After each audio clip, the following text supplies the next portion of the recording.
it'll be a cold day, and how the day I take it now. Make no mistake, for real, I wouldn't hesitate to kill. I'm still a fat one that you love to hate. Got you at your mother's waist, smack you then I whack you with my stuff to yay. I rub your face off the earth and curse your family's children. Fellas, the most important part of any plan is to get fired up and lock the fuck in. That's what that intro was for. I really miss those old YouTube videos that you stumble upon, that you watch over and over again because they give a lot of good info. So I figured I'd make one of those for y'all today. My name's Omni-Man, and I created the best free self-coaching resource on the planet called the Berserk Method.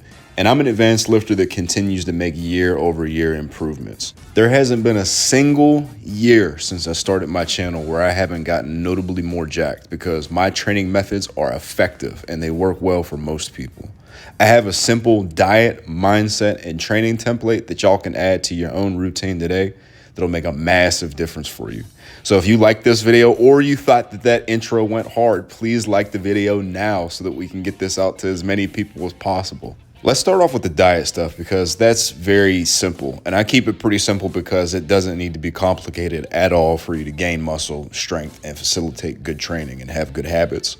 Overall, man, I just try to eat food that tastes good, obviously, but it also has to set me up for success for my training. So it has to have your electrolytes, your salt, potassium. I eat a lot of colors, basically. The more colors, the more nutrients you're going to get. That's a pretty good Oonga Boonga rule for you. And overall, I do 3 meals a day and a snack, because I find that that's most convenient for the largest population of people, and it's the most convenient for me. And I try to eat a pretty high protein diet too, with a good amount of fruits and vegetables, like I said. But I mostly just focus on eating meals that make me feel strong. If you find a meal, you eat it, it's relatively healthy, and it makes you feel strong, boom, that's your new staple. Most days, though, I'm hitting about 200 to 210 grams of protein and about 3,000 calories. I get in about 10 to 12,000 steps a day for health and to keep myself in a lean body composition. The mindset part is pretty simple too, but it's a lot more of a disciplinary thing where you have to practice it a lot more intentionally. But mindset wise, the main thing I do is I try to mentally visualize everything that I do before I do it, so that I have practice doing it before it's actually time. And that way, if I make a mistake in my execution somehow, I accept that mistakes happen, I recenter myself, and I think about all the times that I visualized this up until then. I do my cues, I lock in, and I get it done. For example, I was supposed to hit 190 to 200 pounds on my ATG weighted dips. When I got to 200, that was right after I did 160 easily. So I don't do anything at the gym unless I know I can do it. And when it comes to like a 1 rep max, I forgot to brace my core and stop the plates from swaying because I was so fired up. I just knew that I was gonna get it, and because I didn't do those things, I missed it. But I smoked 190 right after that, despite being fatigued, because I locked the fuck in. I had already thought about how I was gonna do this. Slap on the wrist, I messed up. I didn't let it bother me. I knew that I did the 160 easily, just lock in, secure the 190. Overall, though, when I go to the gym, if I come with a mindset that I'm gonna marginally improve in something, absolutely every time I come in, that facilitates a lot more positive association with what I'm doing. Doesn't matter what, but overall, the marginal gains, the daily gains add up year over year, 2 years, 5 years, over a long course of training, even when you're advanced. So if you have a positive association with what you're doing and you do all those things, you're gonna be in a pretty good position mindset-wise with your training. Now, training-wise, and in terms of nuts and bolts, you'll be able to take what I'm talking about today and apply it and add it to your program. I favor weighted calisthenics, particularly for the pressing muscles when it comes to our upper body. So that's weighted dips, weighted push-ups, over things like just a basic barbell bench press. Am I trying to be different? Like, am I trying to avoid lifting heavy weight with doing that and having that be my preference? No. I'm doing deep ass dips because I think they're a better return of investment than regular barbell bench press for me. I still do bench press variations, but they're not your normal flat barbell bench. I do much better variations like a cambered bar bench press, incline Smith bench press, things like that enhance your normal basic barbell bench press. A lot of times people get bent out of shape when you tell them that there's more than one way to skin a cat, because saying you don't have to do this to get results translates to them what I like to do is bad. Therefore, I'm doing something wrong by doing bench press. Take a shot every time I say every time I said barbell bench press. But anyway, let me just preface this all by saying that I have a respectable 320 pounds for 5x5 on bench press after maybe 8 weeks of focusing on it, after doing a ton of weighted calisthenics and cambered bar benching and things of that nature. And overall, I think regular ass barbell flat bench press, it's great, obviously. Hell, I benched 275 for reps when I was 15, and that built enough muscle for me to not work out at all again until I was in my 20s. But listen, dips, when they're done well, have way more range of motion. They're infinitely safer to do when you're alone, which is huge because I train without a training partner a lot of the time, and a lot of y'all train by yourselves as well. You can take them closer to failure more often because they're less fatiguing. Calisthenics and even weighted calisthenics are less fatiguing than barbell exercises in general. And they build more end range mobility and stability when you take them deep and you do them properly. And they also expose your triceps to heavier absolute loads than bench press can, even more than a close grip bench. So they're going to trash your triceps. Overall, though, dips are easier to fudge, I'm not going to lie, in terms of the form. And I think that the street lifting dips, where you move the plates like 1 centimeter, as well as dips done to parallel or above parallel, like a lot of people do, those are way worse than regular barbell bench press. So to get the benefits that I'm looking for, I hold myself to a pretty strict form standard. And for that matter, weighted push-ups, specifically done on rings or parallettes or anything where you can elevate your hands, those are relatively better than a flat barbell bench press as well, relatively speaking, for most people even. You get that big range of motion as well. You get a strong shortened contraction on top of the lengthened contraction if you do them on rings, which usually isn't possible, which feels incredible, gives you really great results. And overall, they're less restrictive on your shoulders too, just like with the dips. They're easier to recover from, and you can hit different parts of your chest depending on how you incline them, just like with the flat, decline, incline barbell bench press. That being said, though, I pretty much set up my weighted dip and weighted push-up days much the same that I set up my bench press days, just with a few differences. I'm gonna get into the specifics about how I structure my weighted dip day, weighted push-ups, my seated overhead press training, and then my lower body training currently. But I wanna talk about something that mostly everybody in this industry argues about, and that most of the people who consume content worry about, which is muscular biasing, and then like how much work or volume should I do? I always say that you give the muscles that you wanna grow the most the first rep and the first set on every workout that you possibly can. And if you can't put it first, it just goes earlier in the workout. Now, when it comes to frequency, this is the way that I think about it. The more first sets that I can get, the better. So I just train more frequently, and I just split up the same volume over the course of those days that I would have done on one day. So if I do 12 sets in one day, if I train 3 times a week, I would just do 4 sets per workout. And that's the approach that I've taken for like my back training, for instance. I train my back pretty frequently, more frequently than most people, but it's never really any great amount of volume per session, which a lot of people have questions on, and that's more so how I think about it. And then in terms of the actual volume, I just always say do the least amount of volume that you need in order to add reps or add weight. So add your plus ones, beat the books, whatever you want to call it. If that's 1 set of workout, you do that. If that's 3 sets, you do that.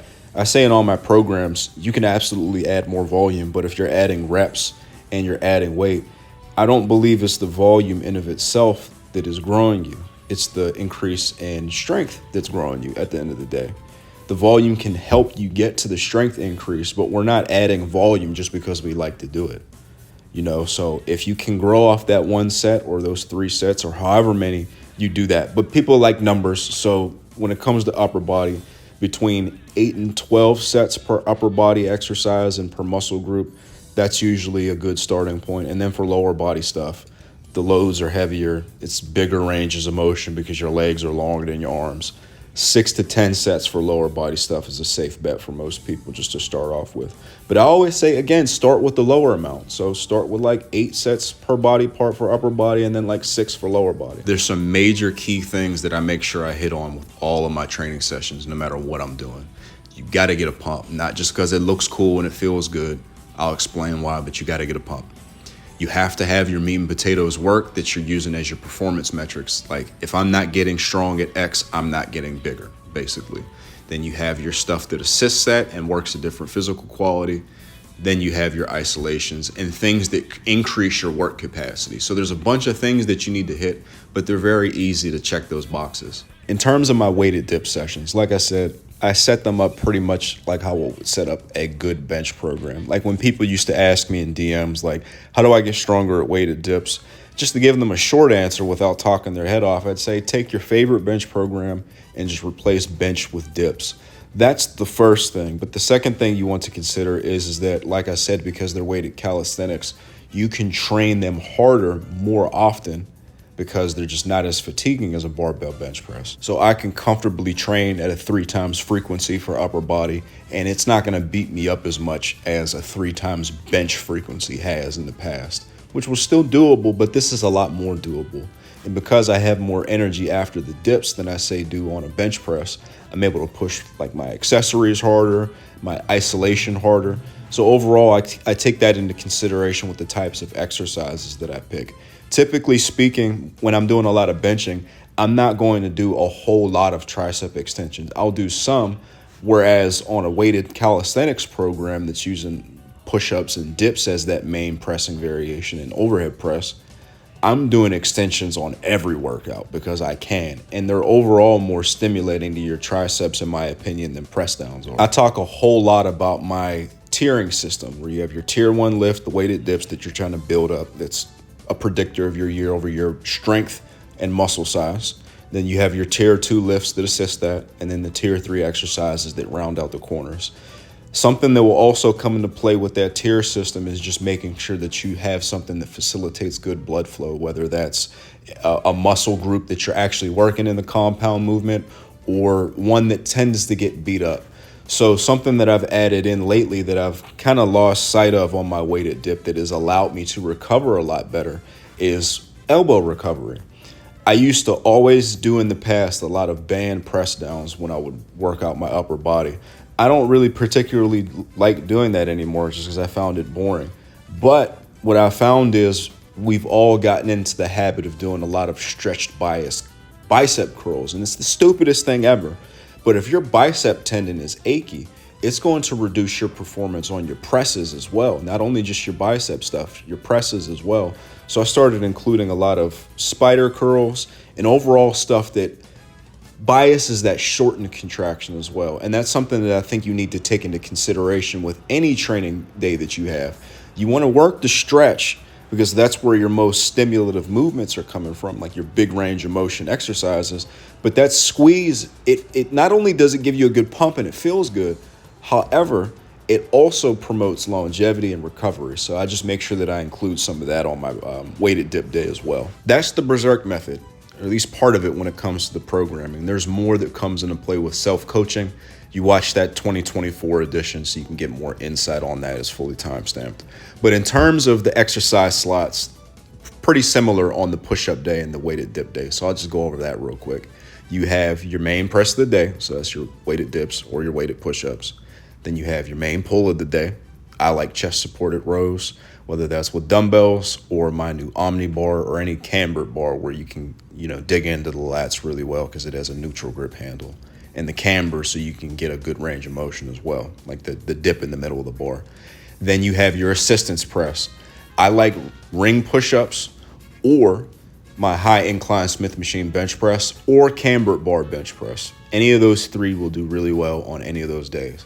Then you have your vertical pull of choice. It's almost always behind the neck pull downs for me or weighted pull-ups. Then you have your isolations, tricep extensions, press downs, lateral raises, rear delt flies, things of that nature. And then the forearm work, just to, like I said, keep the elbows healthy and keep those things that tend to get beat up strong. In terms of the progressions, when it comes to, say, the dips or seated overhead press or the main lift of the day, talked about this a lot. I'll link to videos where I talk about it in more detail, but I like linear periodization where you start light, a lot of reps, you end heavy, lower reps. Depending on the lift, I might end at like a 5 rep max where it makes sense for me, or if I want to increase my 1 rep max, I'll end at a single. There's lots of content on this. It's not complicated. Start light and heavy. But when it comes to everything else, I like to keep it in more of like a medium, or even sometimes not low, but like lower than what I've done in the past kind of rep range. Where like if I'm doing cable lateral raises, they're a lot more grindable than like your standing lateral raise with a dumbbell.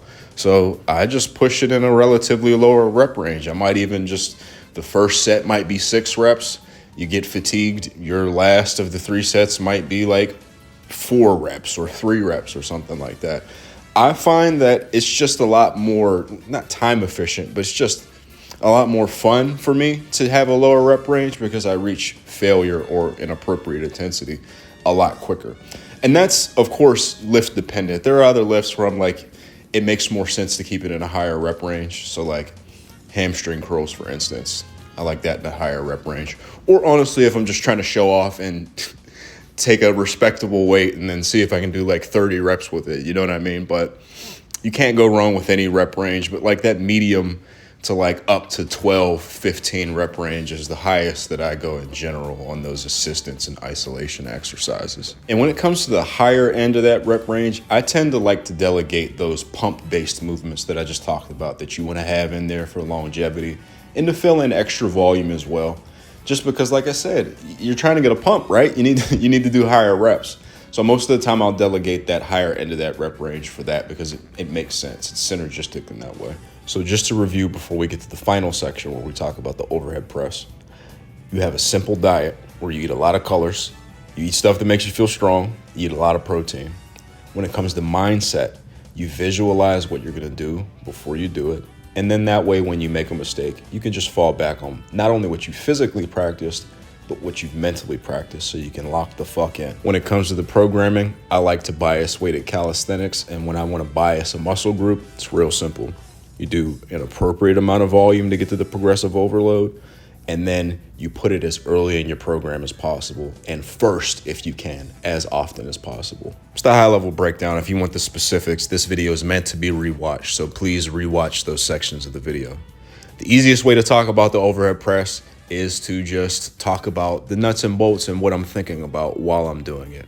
I'm working with a good friend of mine, Sam, who's coaching me through the overhead press because I'm traditionally very bad at it and not very disciplined with the way that I program it because I'm bad at it. So when I observe for momentum, I tend to bite off a lot more than I can chew. And I've talked about this before, but I'm revving up for that single week. I think we have 2 more weeks before I aim to hit the single that we're looking to get.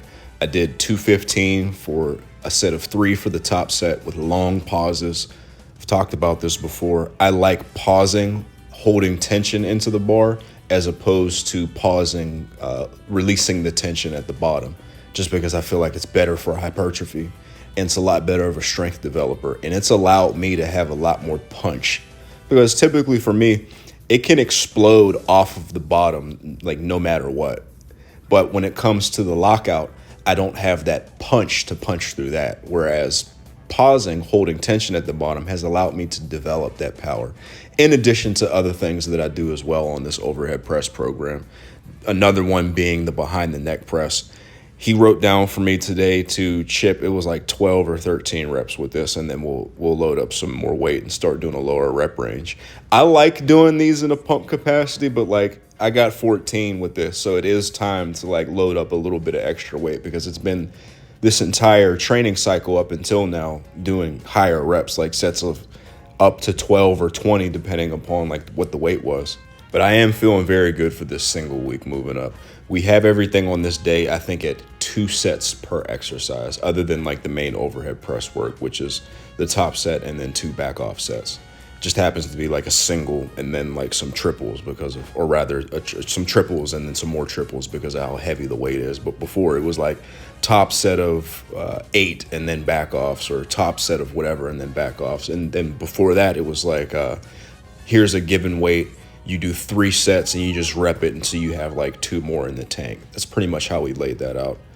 And then in terms of the back work, these freaking rows, bro, have been one of the most revolutionary exercises that I've done in a long time. I made an entire video talking about these because of the way that I feel about them. But these are moving the needle with just 2 sets a week, more than what I had been doing before that. And that's off the back of laying a foundation of doing 4 plate weighted pull-ups at a variety of body weights with a variety of grip widths, 315-pound rows with pretty reasonable form, the 225-pound rows for a shitload of reps. I think the most I've done in one set with 225 with good form is like 25 or 26 reps. These are hyper targeted to the back, and then they're meathead exercise. So I really, really vibe well with them. I'd say between those rows and then these behind the neck pull downs. And then one other back exercise I'll talk about in a future video that I'm embarrassed to even say that I'm doing. But those have been moving the needle very well for me, on top of, like I said, all of the foundation that I have laid with those other exercises. I don't do those other exercises currently other than the weighted pull-up, which I just cycled out of my program. But yeah, I'm enjoying my program a lot. Specifically, this overhead press day might be my favorite day, which is crazy to say because it's my weakest lift, relatively speaking.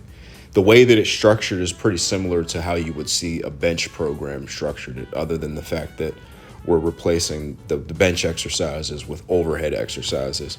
My difficulty wasn't in understanding the basic principles of like, okay, I know how to structure a bench program, obviously, throw in overhead press program or overhead press movements.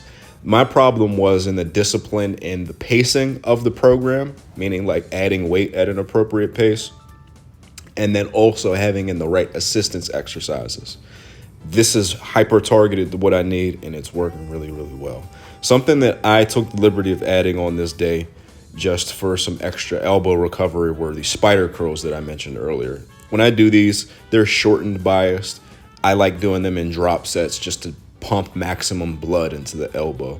And overall, they just feel really good, and they help promote better recovery for me. And I really like doing them. I like doing them even before I feel the need to do them, or if I feel like, yeah, I'm starting to get fatigued. I don't want this fatigue to bleed into my heavier sessions, because the weight's only going to get heavier until we get to that single week. I want to start doing this now to do what I can to be prepared for that in 2 weeks or whenever that is. I'd have to look at the spreadsheet.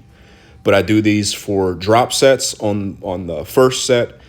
I think I start at the 50s. I do like 7 or 8. Then I drop to the 45s, 40s, 35s, all the way down to 30s. And then on the second drop set, I just go from 50s down to, I believe, straight to 40s. And then I just go with that. Drop sets are really cool because they're a way of getting in a lot of work in less time, in a way that will give you a big pump, so it promotes recovery and longevity and things of that nature. But also, it's less fatiguing as well, because other than the first 2 parts of a drop set, the weights that you're using are not very heavy. So like if I'm alternating curl drop set is another thing that I like as well. I'll start with like the 65s or the 60s, then I'll go down to the 60s or 55s, and then down to the 50s. Once I get to the 45s, that isn't very heavy for me, but I'm still getting in a high intensity of work. So it's very good. Try that for those exercises that you recover from very easily, and you'll find that it gives you a lot of those benefits. So Sam, I took some liberties with the tricep work. I just did the rope extensions instead of the Omni bar that he had written down. And then I did this machine instead of the second extension. But he had 2 tricep exercises here. I just did a different set of exercises for variety's sake. And then I also did rear delts, but I forgot to record those. I always do rear delts. That's all she wrote, fellas. I hope you found this entertaining, and you'll definitely have found a lot of value in this as well. This is meant to be watched and rewatched. Please like the video if you like the video, and share it with a friend if they have some programming stuff they need help with. And if you're interested in checking out that sick Omni bar that you saw me using in this video, you can check it out in the description. I'm working with Bells of Steel to bring y'all my life's work, honestly. This has been something that I've been working on with them for 2+ years now at this point, almost 3 years. It's a cambered bar with really aggressive knurling that could also be used for rowing. It could be used for extensions. It could be used for curls, and it's a cable attachment. It comes with a free program that'll show you exactly how to use it. It's a hypertrophy program, and I'm very fortunate to say that there's only 19 of this bar left in stock for the pre-sale. I really appreciate y'all for the support and for checking out this video. Y'all have a good day.